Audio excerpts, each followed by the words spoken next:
Ağdamda 50 yaşlı kişi arı sancması nəticəsində şok keçirib. Hadisə rayonun Əhmədağalı kəndində qeydə alınıb.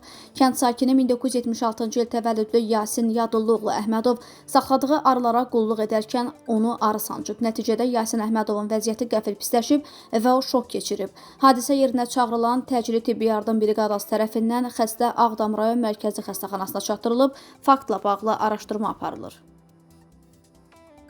Lənkəran Ağır Cinayətlər Məhkəməsində həmkəndlisini xüsusi amansızlıqla qətlə yetirməkdə təqsirləndirilən Əli Əliyevin cinayət işi üzrə məhkəmə prosesi başa çatıb. Oxazı məlumatına görə prosesdə təqsirləndirilən şəxsə hökm oxunub. Məhkəmənin hökmü ilə Əli Əliyev 19 il azadlıqdan məhrum edilib. İttihama görə hadisə Sabirabad rayonunun Moranlı kəndində baş verib. Kənd sakini Əli Əliyev həmkəndlisi Rüstəm Əliyevlə Şirvan şəhərindəki Şadlıq saraylarından birində spirtli içki qəbul edəndən sonra aralarında mübahisə baş verib. Mübahisə zamanı Rüstəm Əliyev əlini söyüb və onu vurub. Toydan evə qayıdan Əli Rüstəmdən qisas almaq məqsədi onu öldürmək qərarı verib.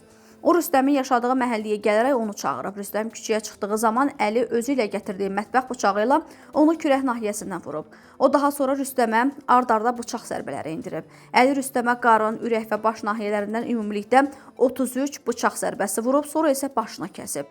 Qətl hadisəsini törədən Əli Əliyev polisə təslim olub. Məlumata görə hadisədən bir müddət əvvəl Əli Əliyev məhkumluq həyatı yaşayıb və cəza çəkmə müəssisəsindən yeni çıxıb.